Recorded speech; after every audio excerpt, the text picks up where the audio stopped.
Hello friends, income tax के cases की series में आज जो केस हम डिस्कस करेंगे वो इस चीज को लेकर के है कि यदि सीआईटी अपील एसएससी की कोई एडिशन को डिलीट करता है, उन डॉक्यूमेंट्स के आधार पर जो डॉक्यूमेंट्स एसएससी ने असेसमेंट प्रोसीडिंग्स के अंदर दिए और असेसिंग ऑफिसर ने अपनी असेसमेंट करते वक्त कोई भी इंडिपेंडेंट इंक्वायरी नहीं की या एसएससी के द्वारा जमा किए गए डॉक्यूमेंट्स के अंदर कोई भी डिस्क्रिपेंसी नहीं निकाली, तो क्या ऐसे केस में रेवेन्यू का ये कहना कि सीआईटी अपील ने जो अपना अपीलेट ऑर्डर पास किया वो रिमांड रिपोर्ट के बिना किया, इस वजह से ये इनवैलिड है, तो क्या रेवेन्यू का ये ग्राउंड जस्टिफाइड है? या दूसरे शब्दों में, क्या सीआईटी अपील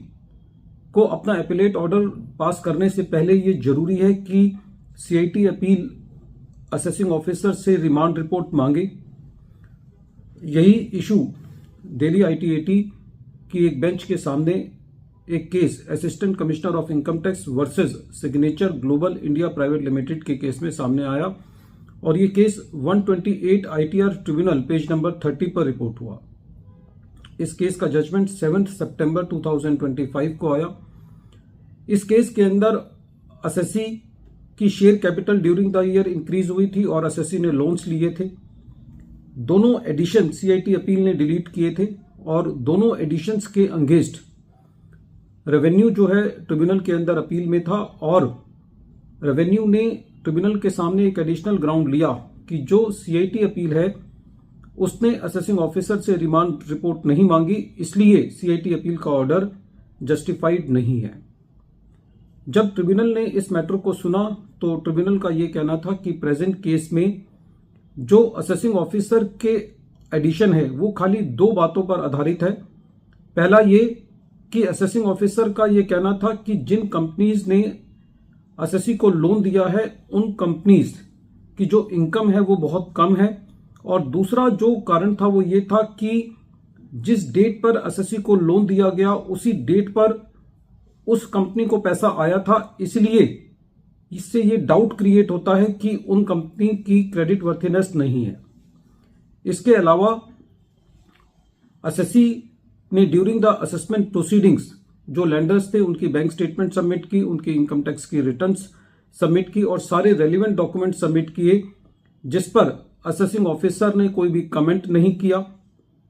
जिस पर असेसिंग ऑफिसर ने कोई भी इंक्वायरी नहीं की और उन डॉक्यूमेंट्स के अंदर कोई भी डिस्क्रिपेंसी नहीं निकाली। तो ऐसे केस में जहां पर असेसिंग ऑफिसर ने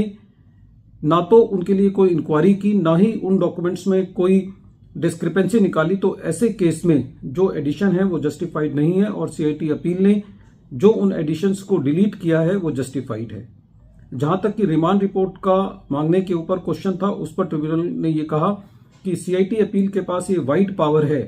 कि वो खुद भी इंक्वायरी कर सकता है, वो कोई स्टेटमेंट भी रिकॉर्ड कर सकता है और यदि सीआईटी अपील चाहे तो उस मैटर को रिमांड कर सकता है जहां पर वो बेस्ट जजमेंट असेसमेंट का केस है या जहां पर एसएससी ने कुछ एडिशनल एविडेंसेस सीआईटी अपील के पास सबमिट किए हैं, उस केस में रिमांड रिपोर्ट मांगने की जरूरत है। लेकिन जहां पर एसएससी ने सारे evidences during the assessment proceedings दिए और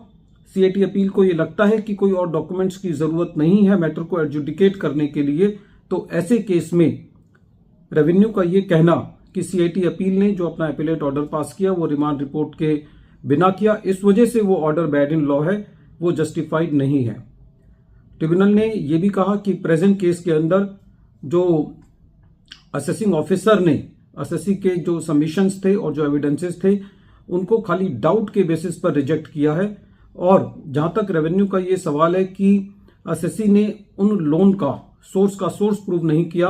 तो जिन सालों का केस प्रेजेंट मैटर में है उन सालों के अंदर एसएससी के ऊपर ये जिम्मेदारी नहीं थी कि वो उन लोन्स का सोर्स भी प्रूव करे। तो प्रेजेंट केस में जहां पर एसएससी ने सारे एविडेंसेस को सबमिट किया और असेसिंग ऑफिसर ने कोई इंक्वायरी नहीं की, तो खाली इस बिना पर कि जो लेंडर की इनकम है वो कम है या लेंडर ने सेम डेट पर एसएससी को एडवांस दे दिया जिस डेट पर लेंडर की बुक्स में पैसा आया था, ये दोनों कारण एसएससी की एडिशन करने के लिए जस्टिफाइड नहीं है। वीडियो के अंत में एक बार फिर मैं केस का नाम रिपीट कर रहा हूं। केस का नाम है assistant commissioner of income tax versus signature global India private limited, और ये case 128 ITR tribunal page number 30 पर रिपोर्ट हुआ और इस केस का जजमेंट 7 फरवरी 2025 को आया। Thank you friends.